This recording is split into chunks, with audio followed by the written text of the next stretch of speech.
Hi hello welcome back to my YouTube channel Rain Drop Space. അപ്പോൾ ഇന്നത്തെ എൻ്റെ information video ഞാൻ എൻ്റെ സിവിൽ ഐ ഡി അപ്ഡേറ്റ് ചെയ്തു മറ്റൊന്നുമല്ല, എൻ്റെ പാസ്പോർട്ട് റിന്യൂവൽ ചെയ്തു.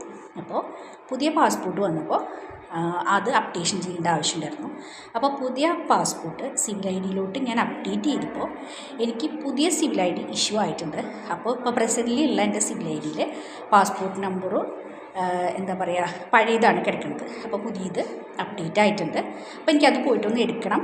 അപ്പോൾ നമുക്ക് അത് ഇവിടെ പാക്സിയുടെ സെൻറ്ററിൽ നമ്മൾ സിവിൽ ഐ ഡി എടുക്കുന്നിടത്ത് വന്നിട്ടുണ്ടാവും. അപ്പോൾ അതെങ്ങനെയാണ് വരികയെന്ന് വെച്ചിട്ടുണ്ടെങ്കിൽ നമ്മുടെ മൊബൈൽ ഐ ഡിയിൽ നമുക്കതിൻ്റെ നോട്ടിഫിക്കേഷൻ വരും. നോട്ടിഫിക്കേഷൻ വന്നു കഴിയുമ്പോൾ ആ നോട്ടിഫിക്കേഷനകത്ത് നമ്മളുടെ ഒരു നമ്പർ ഇട്ടുണ്ടായിരിക്കും. അപ്പോൾ അങ്ങനെയാണ് ഞാൻ എൻ്റെ സിവിൽ ഐ ഡി എനിക്ക് എടുക്കേണ്ടത്. അപ്പോൾ അതിൻ്റെ വീഡിയോ ആണ് ഞാൻ ഇടുന്നത് കേട്ടോ.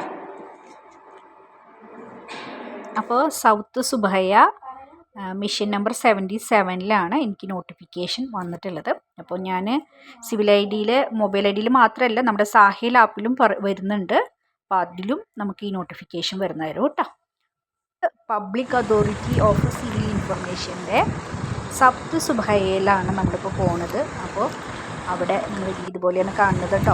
അപ്പോൾ പാസിയുടെ സെൻറ്ററിൽ നമ്മൾ പോവുകയാണ്, സിവിൽ ഐ ഡി എടുക്കാൻ വേണ്ടിയിട്ടാണ് പോകുന്നത്. അപ്പോൾ ഇതിൻ്റെ ഉള്ളിലേക്ക് കയറുമ്പോൾ നമുക്ക് ധാരാളം മിഷൻസ് കാണും. അപ്പോൾ നമ്മുടെ മിഷൻ നമ്പർ നമുക്ക് ഓർമ്മയുണ്ട്.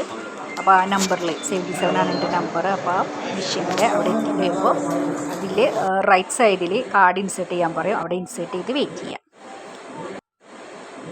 അപ്പോൾ ലെഫ്റ്റ് സൈഡിലൂടെ എനിക്ക് കാർഡ് കിട്ടി. അങ്ങനെ എൻ്റെ സിവിൽ ഐ ഡി കാർഡ് കയ്യിൽ കിട്ടി. Okay, thank you.